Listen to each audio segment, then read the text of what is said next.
Hey, this is my introduction to mathematical proofs playlist. Ideally, this playlist is for somebody who's learning proofs for the first time or somebody who needs a refresher on proofs. While we won't use much advanced math, meaning grade 10 math is sufficient, knowing more math helps us reason and think about mathematics in a more effective manner. Pretty much what this means is more math is better to understand the content. Okay, so question you might be asking is what are proofs and why do we need to learn them, right? So ideally, in most of your math career so far, you've solved equations or problems, right? So I don't know how many turning points a polynomial has, evaluate this expression, what is x, and so on, right? But that's applied mathematics. We use math as a tool to solve a problem. Of course, this requires understanding the tools that you use, right? But now we're actually studying mathematics itself. What this means is we're developing and actually studying the tools like more rigorously and just the tools themselves. And this is what we call pure mathematics, right? And understanding why all of these things work. So example, when you have a property of something or like the chain rule, when you're working with derivatives, the idea is why do these things work? How are we able to prove them? Okay. So we use math to solve a problem, right? How can we make sure that our tools aren't faulty, right? So we need to prove that our tools work. So in this case, we're talking about mathematics. So the idea here is that if we understand our tools better, we should be able to do a better job when solving a problem, right? If you know how to use a drill, of course you'll be able to use a drill better. In actuality, the transition isn't as smooth. The analogy I came up with is if you're developing a chainsaw to split wood, that doesn't help you figure out how to split wood better, right? You're still going to use an axe for it, right? But it helps for other sorts of problems, such as cutting down trees, something more advanced than we deal with, right? But what if we actually need to go down and cut a tree? Well, then we're going to need a chainsaw. And even if we never go and cut down trees for the rest of our lives, understanding more math means that we think more mathematically. This means that we think about problems in a different way and solve them using ingenuity that doesn't really get built in other courses. At the first level, we want to show that math, our toolbox, actually works, right? Doing so helps us understand the tools themselves better and what tools we might need to solve a problem, and it helps build our meta skills, right? How to tackle problems, how to reason about ideas. But at a closer level, at a more microscopic level, we work with proofs. So when we're working with proofs, we have two things that we want to do. And that's pretty much what we're going to be working with over the whole entire course of this playlist.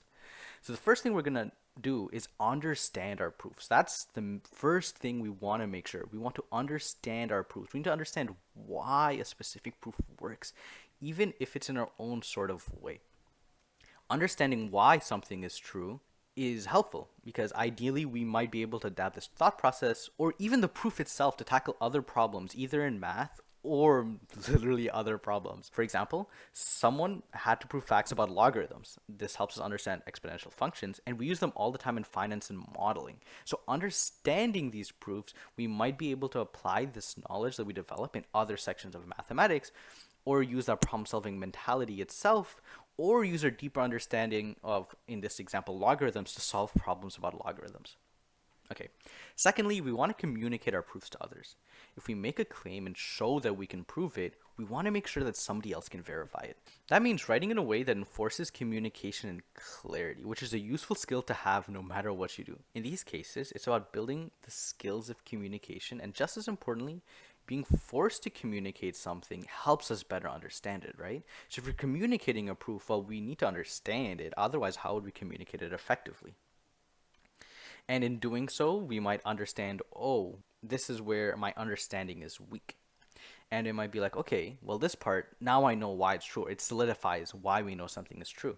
And teaching is the best way to learn. This is the learning objective of pretty much the whole entire course. We split this course into two halves. The first half is learning the fundamentals, the actual techniques and tools we need to prove mathematics itself. And the second half is applying all these tools to develop actual tools to solve problems, right? So in the first half, we're going to learn the most basic things about what does it mean to prove something, just proving things in general.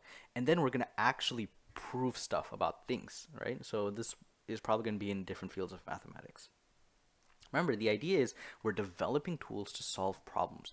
We don't just study tools that coincidentally, solve problems, right? Usually we learn calculus and like, oh, hey, look, you can use it to solve optimization problems. But instead, we're going to use a reverse approach, which is actually the way that we're supposed to think about math.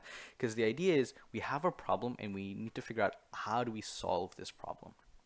So the second half is going to be much more motivated.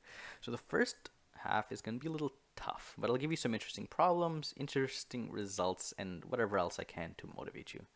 But the first half is pivotal to understand how to apply our tools and what they are so that we can actually deal with the second half properly.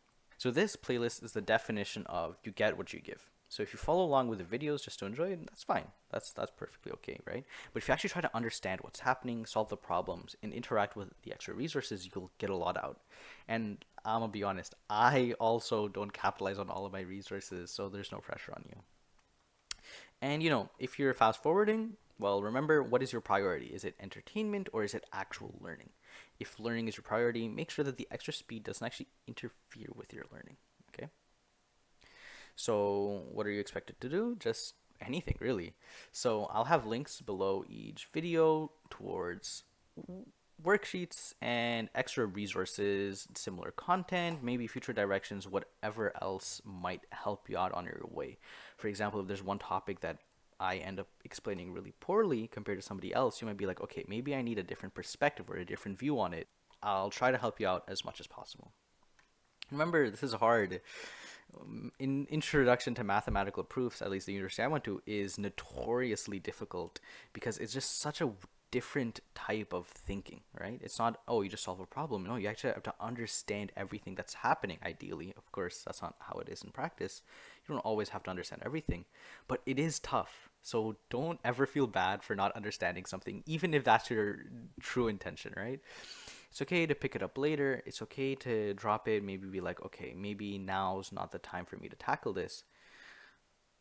So just hang in there, right? If there's any suggestions or anything that I can do to help, let me know. But that should be it for this one. I will see you in the next one.